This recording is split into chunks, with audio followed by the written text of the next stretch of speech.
Yes sir! Salut tout le monde! Aujourd'hui, petite vidéo rapide.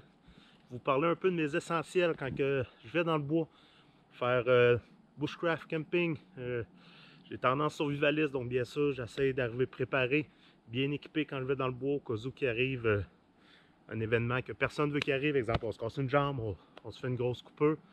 Donc j'essaie d'arriver préparé dans le bois. J'ai un petit kit d'éléments essentiels que je traîne partout avec moi. Chaque personne a son petit kit, chaque personne a ses jouets, comme je les appelle. Mais moi, ce que je vais vous montrer aujourd'hui, c'est vraiment ce que je traîne partout, que je parte pour quelques heures, que je parte pour une journée, que je parte pour une semaine. C'est des trucs que j'amène avec moi tout le temps, qui vont me suivre toujours, parce que ça peut te sauver la vie ou ça peut sauver des vies. Donc, je commence avec un couteau. Moi, j'ai le Moracniv Cansbull. C'est un petit couteau très léger, très compact, extrêmement résistant. La poignée, super belle poignée, très confortable, avec une très bonne grip, donc ça n'a pas du tout tendance à vouloir sortir de la main. Une belle pointe, le dos de la lame est plat, donc pour utiliser avec un allume-feu, c'est essentiel. Les lames avec le dos rond, ça ne marche pas, donc ça prend vraiment une lame avec un dos plat. Très bon petit couteau. Comme je vous dis, ça prend ça. Peu importe où ce que je vais à la pêche, que je vais une journée, une semaine, je traîne ça partout avec moi, un petit couteau comme celui-là. Il existe des dizaines, des centaines de sortes de couteaux. Ça, c'est celui que j'ai pris pour moi parce qu'il va bien avec mes besoins. Ça ne veut pas dire qu'il va aller pour les besoins de tout le monde.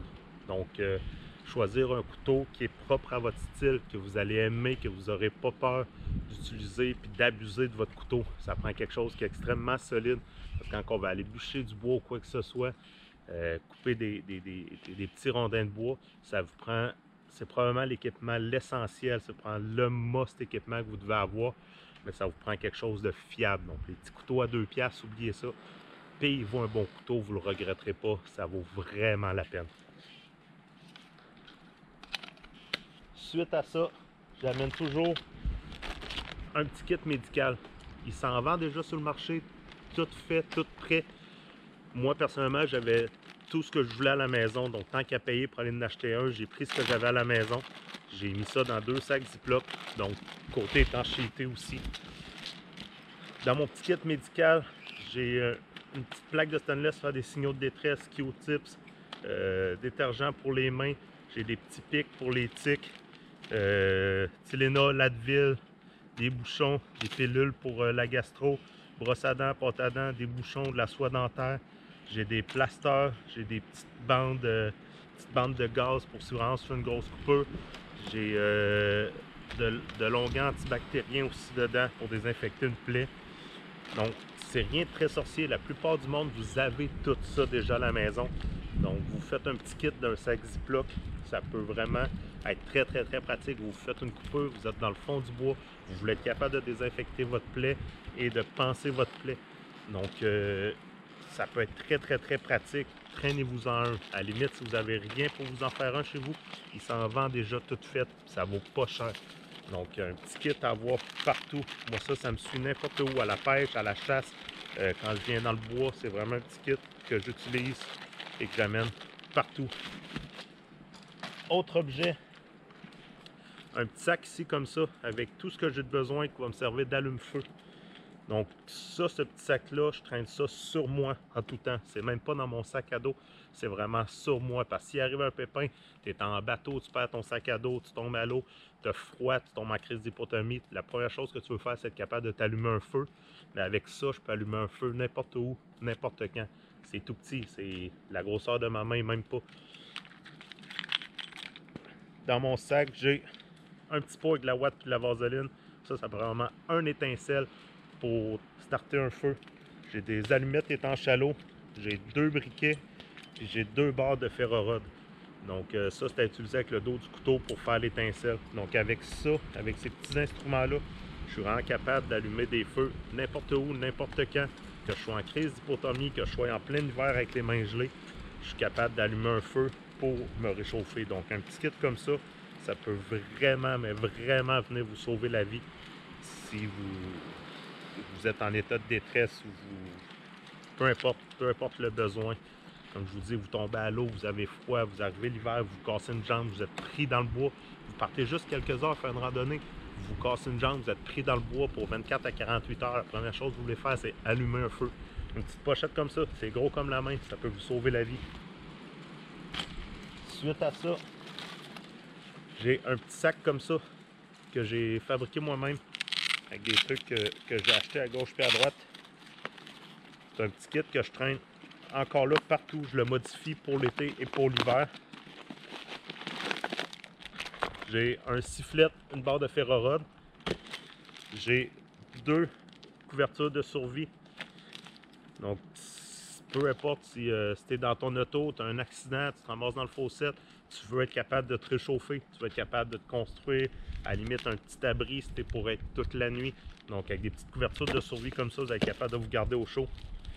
Un petit poncho, toujours très pratique encore là, pour vous protéger soit de la neige, de la pluie. Ça coûte 2 $ je crois. Je le traîne partout. Comme je vous dis, j'ai jamais utilisé encore ces trucs-là. Et si j'ai à m'en servir, je les ai. L'hiver, je rajoute des petits hot pads pour les mains et pour les pieds. Donc c'est sûr, l'été, je les enlève, c'est pas quelque chose qu'on va utiliser. Mais pour l'hiver, je me traîne ça partout. Un petit kit comme ça, là, dans mon pack-sac, dans l'auto, ça vaut à peu près 10 $. Puis ça peut vous sauver la vie. Ça peut vous arriver sur le lieu d'un accident, il y a quelqu'un qui est en détresse, il fait une crise de panique, il a froid, il est gelé, il est en début de crise d'hypothermie. Un petit poncho comme ça, une petite couverture de survie comme ça peut venir lui sauver la vie, ça coûte rien, ça vaut 2-3 $. Donc d'en avoir un dans son auto, ça peut vraiment être très pratique. Suite à ça, front light avec quelques batteries. J'en amène beaucoup plus que pas assez. Vous pouvez juste en avoir 3 neufs et 3 de rechange. Donc vous êtes bon pour facile de 24 à 48 heures dans le bois. Donc très pratique, petite front light à avoir tout le temps. Suite à ça, j'amène tout le temps un petit peu de corde. J'utilise l'appareil corde 550, donc c'est de la 550 livres, c'est de la 7 brins, celle-là je crois. Ouais, 7 brins. Donc à avoir tout le temps, sans en avoir 100 mètres sur soi, avoir quelques mètres de paracorde. Vous vous cassez une jambe, vous voulez faire un attel, vous vous cassez des doigts, vous voulez vous faire une petite attelle, quelque chose comme ça. Vous voulez vous bâtir un petit abri. Avoir de la corde, ça peut toujours être pratique pour utiliser avec votre poncho s'il y a de quoi aussi, si vous avez un accident ou quoi que ce soit. Donc, la corde, très pratique, ça pèse rien, ça coûte rien, c'est extrêmement léger, ça peut vous sauver la vie encore là avec les autres équipements que j'ai. Suite à ça, quand je vais dans le bois, exemple, je m'en viens faire du bushcraft, je m'en viens en camping, il y a 2 équipements que je vais amener. C'est pas des équipements que je vais traîner avec moi si je vais à la pêche toute la journée, mais c'est des équipements que je mets dans mon pack-sac si vraiment je viens en camping ou tout simplement comme aujourd'hui, venir passer une journée dans le bois. Une scie. J'ai pris personnellement la Boreal 24. Il existe 3 modèles de Boreal. Celle-là, c'est la plus grande. C'est une scie extrêmement compacte, extrêmement légère aussi. Donc c'est tout petit, ça se met super bien dans le pack-sac. Ça vient avec possibilité de 2 sortes de lames, donc une lame pour le bois franc et une lame pour le bois mou. Moi ici, j'ai une lame pour le bois mou. C'est une scie qui marche A1. C'est vraiment merveilleux comme scie. C'est pas donné, mais depuis que je l'ai acheté, je le regrette vraiment, mais vraiment pas. Elle me suit partout à chaque fois que je vais dans le bois. Puis un autre petit outil que j'amène, une hache. Il en existe des milliers de sortes des haches. Prenez-vous-en une que vous allez être bien. Moi, personnellement, un petit manche en fibre, non pas un manche en bois. Ce manche en bois va avoir tendance à casser des fois. Donc, un petit manche en fibre comme ça, c'est une tête de 1,5 livres. Extrêmement compact. Ça se laisse super bien dans le pack-sac. Donc, quand vous venez dans le bois, ces 2 petits outils-là, ça peut être extrêmement pratique. Donc, la plupart des trucs que je vous ai présentés, comme mon petit kit de survie avec mes couvertures, mes trucs comme ça, c'est des trucs qui, en plusieurs années, je les traîne, j'ai jamais eu besoin de m'en servir. Ça n'a jamais arrivé que je me suis cassé une jambe dans le bois, que j'étais arrivé que j'ai été en crise d'hypothermie, que j'ai eu besoin de m'en servir. Mais si jamais il m'arrive quelque chose, c'est des équipements que je veux avoir avec moi. Ça coûte pas cher, puis ça peut vous sauver la vie. Donc, quand vous allez dans le bois, soyez responsable, soyez prudent. Ménagez-vous aussi. N'arrivez pas en peur à vouloir tout boucher, tout détruire. Allez-y mollo, profitez, respirez la bonne air, profitez du bon temps et allez l'équiper dans le bois. Il y a tellement des histoires d'horreur qui se passent à droite et à gauche parce que le monde se sont perdus. Ils s'en allaient juste en balade une petite heure, 2 heures de temps. Ils se sont perdus pendant 48 heures. Donc, ces équipements-là peuvent sauver des vies. Merci de votre temps, merci pour l'écoute. Je vais mettre en descriptif dans mon vidéo tous les équipements que j'ai utilisés. Des scies comme la Boreal, je vais vous mettre en lien le site où moi je l'ai acheté. Je vais vous mettre aussi en descriptif mon kit médical, qu'est-ce que j'ai utilisé, ainsi que les couvertures de survie, quoi avoir. Donc, je vais tout vous mettre ça en descriptif du vidéo. Merci beaucoup de votre temps, merci beaucoup pour l'écoute. Si vous avez aimé la vidéo, n'hésitez pas à vous inscrire à ma page. Je vais mettre régulièrement des petites vidéos de moi dans le bois en présentant des trucs comme ça, des petites techniques de survie ou de bushcraft, des trucs comme ça. J'adore aller dans le bois, j'adore partager mes trucs, mes expériences. Donc, gênez-vous pas de vous inscrire à ma page, likez la vidéo si vous avez aimé. Et sur ce, je vous souhaite une superbe journée. Prenez soin de vous.